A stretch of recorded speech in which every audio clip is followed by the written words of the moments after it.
What's going on, people? Al York Sports. 15 quickest minutes. The raw truth, baby. To help you guard, baby. Salute the Daz effects on this one, baby. Al York Sports with another one. Let's get it.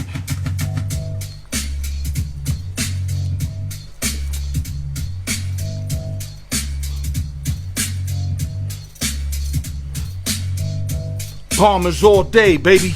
Win or lose, I rep my team like that. And I'ma educate y'all on today's show, baby.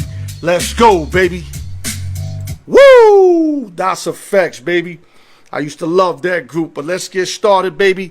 Al York Sports, 15 quickest minutes in sports with another one, man. Before I start my show, like I always say, man, go to YouTube, like, subscribe, share, put your comments in, hit the notification bell. Let it go, baby. Also, shout out to the East Coast, West Coast, Midwest, Las Vegas, New York City, LES to the death. Make sure I carve that in real quick. Triple H, everything. Dwayne Beeman, who, like I told y'all, is going to fight the next 4 Thursdays. Go to Patreon, sign up. $10, you get all his bouts for $10. You get the warm-ups. You get everything, interviews, everything. $10. Come on, man. Stop playing, man. Also, credit fix. Never too late to get your credit fix. IG me, inbox me, email me, al.newyork@yahoo.com. Never too late to get your credit fix. You need advertisement, split screen, I shout you out in the beginning, or I go to the crib, we'll figure it out. And last but not least, open sessions and giveaways. Make sure you guys continue to tune in, sign up for the giveaways. A lot of fun, man, a lot of stuff given away, man. And I want to say thank you for all of y'all, man. And let's start the sports, because we only got 15 minutes, and there's so much to do in so little time. So let's get it cracking, man. We going to the ice, man. Yesterday, the Vegas Knights did what they had to do. They whole serve at home. They got lit up in Colorado, 7-1, and lost in 3-2 in a devastating overtime loss.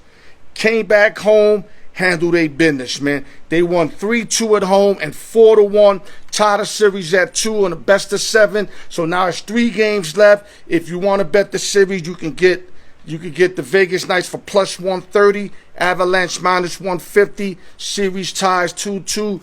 Great job by the Vegas Knights. And every team is winning every home game. Somebody's going to win on the road. Whoever wins on the road wins this series. Other news, we going to the hardwood.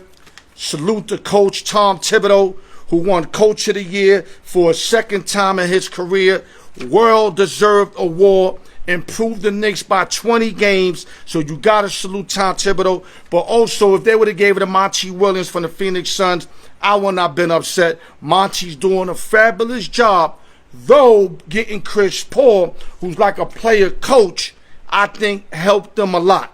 Now, I'm not going to say it was all Paul, but it wasn't all Monty. It was a combined effort, a real experienced point guard, one of the best point guards ever, joining forces with the Suns when the Knicks basically did it with the same fucking team. Salute to Coach Tom Thibodeau. Love me some Tom Thibodeau, man. Let me go to other news. Let's go to the Diamond.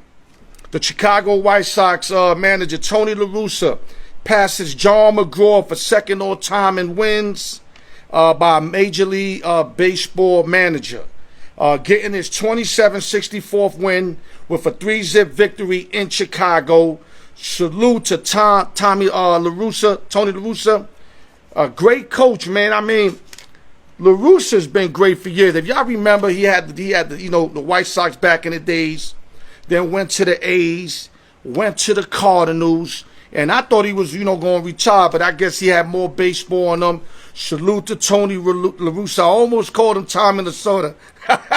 Tony La Russa. Let me say it correct. Second all-time in wins. And I'm not going to edit this. I made a little mistake. We're going to run with it because that's how I do. All right, let's go to other news. We're going to stay on the Diamond. San Francisco Giants third baseman Evan Longoria is out 4 to 6 weeks with a shoulder sprain after the collision he had with shortstop Brandon Crawford on a routine ground ball. It was a real simple little ground ball. None of them called each other or ransacked each other. And now Longoria is going to be out 4 to 6 weeks for a real simple play like that. Sad news because Longoria is playing old Evan Longoria baseball, hitting 280, 9 home runs, 30 RBIs, and his best years that he's had in a lot of years. And that goes a lot with the San Francisco Giants, who all of them are playing off the wall right now. I guess they were tired of having all those losing years in a row, and they're starting to play Giant baseball. Look out for the San Francisco Giants in the West because they're competing. Okay, let's go to other news. And one of the best playoff series I've seen in years. Fifth seeded Dallas Mavericks, 42-30, play the fourth seeded LA Clippers, who are 47-25.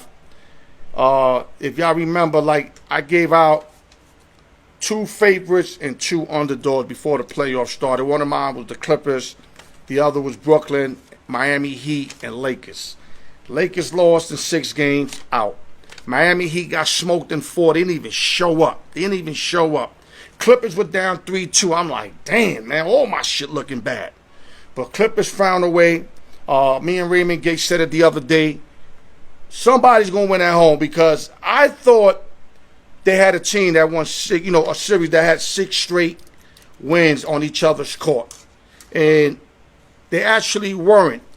This was the only time that all 6 games were run on the road. And we did say one of the home teams were going to win, and the Clippers closed it out in Game 7 in a blowout late. They ran off with it late in the third quarter, went on a 24-4 run in a great fucking series, man. I mean, Luka Doncic, you got nothing to put your head down. Porzingis, you could have got more out of him. Hardaway wasn't consistent.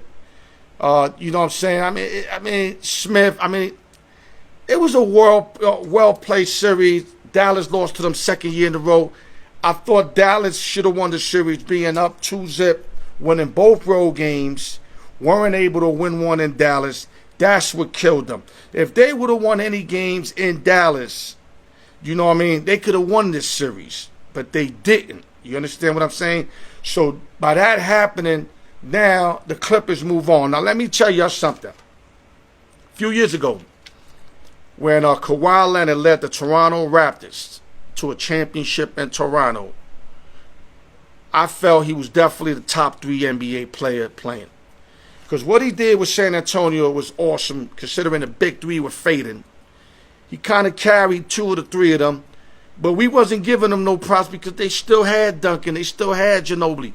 So it was hard to give him credit when you still got them legends on the court. But what he did with Toronto, with Lowry, Siakam, you know what I'm saying, Van Fleet, guys of that nature, and led them to the championship and beat Golden State. Even though Durant was hurt, they still had a marvelous team, and he still beat them. I ain't taking nothing away for what Kawhi Leonard did. But a lot of people are like, yo, Al, you bugging, he ain't top 3. I'm telling you this, and that. And for the last, let's say, year and change, they were correct. Because last year, the bubble year, I didn't see nothing out of Kawhi that I seen with Toronto or even late in San Antonio. So I started to doubt this dude. I'm like, damn, dog. Are you really what the peoples are saying? You're just a good player? You're not great? Because I had him with the greats. I had him out there with LeBron, Jordan, all that shit. But you know what? Let me tell you something. This series right here, and not only that, the way he ended up ending of this year, I seen the old Kawhi Leonard, especially in this series. The face, the way he attacks, and the shots he was making with D all on him. With D all on Kawhi Leonard. So I'm telling y'all right now, I gave out the Clippers to come out the Western Conference and make it to the chip. The way Kawhi Leonard looked in this series, if he shows up to the next series like this, if he shows up, I'm telling you right now, they are definitely going to the Western Conference Finals, and they are going to win the Western Conference Finals, especially if he get any help from PG-13 or playoff Pete baby. You know what I mean? Man been stepping up big. They need Zubac to do a little more. Senior's playing outstanding. Salute the senior. Reggie Jackson's doing what he can do. But if PG-13 can step up and help this man in any type of way, Kawhi Leonard right now is showing why. I said, and a lot of people thought, he was going to be one of the greats that went down. And he could definitely clean that last year bad year away by showing out this year. And if he wins, I think if he wins, he's still boating. He going to boat regardless, I think. Lose or win, I think he's boating. I think he's going to wind up with Dub Nation, but we'll get that in another time. Salute to Kawhi Leonard. Let me give you their averages. Luka Doncic averaged 35.7, 7.9, 10.3. A true stud for the Dallas Mavericks. Luka Doncic, who's making the game look fucking easy.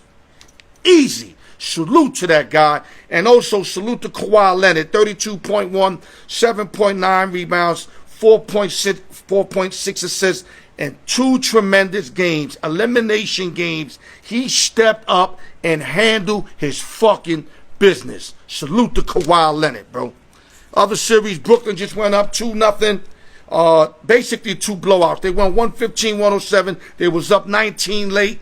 Bucks made a late run to make the game close and getting blown out today, 125-86. I thought Milwaukee was going to give them a way better series, but Milwaukee's looking like the team that got ate up the last couple of playoffs. And I'm telling you right now, I don't think this series is over. I think Milwaukee gets game 3. But after game 3, they don't win game 3 or they split at home, Brooklyn's winning the series. No James Harden, no problem. Brooklyn Nets up 2-0 in the best of 7. Salute to the Brooklyn Nets, another team I picked to come out. And last but not least, I got to talk about my Bronx Bombers. I got to hurry up. I got 3 minutes and change. We 2-8 in our last 10 games. We're playing horrible baseball. We lost 4 in a row. But this is what a true fan's about. I show face when we at our worst. And that's a true fan, just like a true friend is there when your peoples need you the most. Not in a party, not in no beach shit, not in no club shit. When you in prison, or you calling from prison, or you in a hospital, that's when your real friends show up. So I'm showing up for my team right now where we at our worst. And that's what's a true fan. Not like all you fucking bandwagons. Y'all know who the fuck you are, jumping from team to team and want to hate on everybody, especially my Yankees. I'm showing face right now, and I'm telling y'all, I'm a diehard Yankee fan. I'm going to live and die like I do with the Knicks and my sellout-ass Cowboys. Because that's what a real fan is. Now, I wear every jersey I got.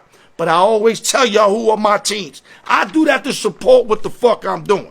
A lot of y'all still don't understand that. Mike Cooper, hopefully one day you get that. Still my boy, but you don't get that. You think because I'm wearing jerseys, I'm repping them. No, I make it clear. I'm repping what I do for a living. My team's Knicks, Yankees, and Cowboys, and right now it's the fucking Yankees who are suffering, and I'm like right here for y'all, and I'm telling y'all, we're going to come back, we're going to get this fixed, and should Aaron Boone get fired? Somebody got to go. Either the hitting coach or Boone, but something's got to happen to wake these motherfuckers up, because we in a funk right now. We haven't been in a funk like this in a minute. We in a funk. We had Tampa Bay come in, we split 4 with them, and we let Boston sweep us at home, which is a no-no. We never let Boston come into the stadium and take 3 of 3. That should never happen. I don't know how it happened, even though 2 of those games we could have won, but could have, should have, would have, don't mean shit when you don't win. And with that, another 15 minutes of sports. Al York Sports. I wish I had more time for you cats, but let me put this real quick. Oh, look, give me a minute, guys. I don't know what happened here, but I'll get it right. Yeah, so like I said, man, we just got to keep fighting away, find a solution to come back, man. We need to come back. We're too good of a team not to be playing good baseball. And like I said, we're definitely underachieving. Our pitching is keeping us in games, so there's no excuses. No excuses. We just ain't hitting for shit. You know, too many power hitters. Not enough bunners, not enough people to push people over. We're trying to win with one swing, and that's not happening in this era. And with that, Al York Sports, 15 quickest minutes, nothing but the raw truth to help you go on guard. Every Friday, open sessions. Don't forget to buy your slots, y'all. And YouTube, like, share, subscribe, comments, hit the notification bell, and I love y'all. Al York Sports coming to a theater near you. Salute, y'all. Al York Sports.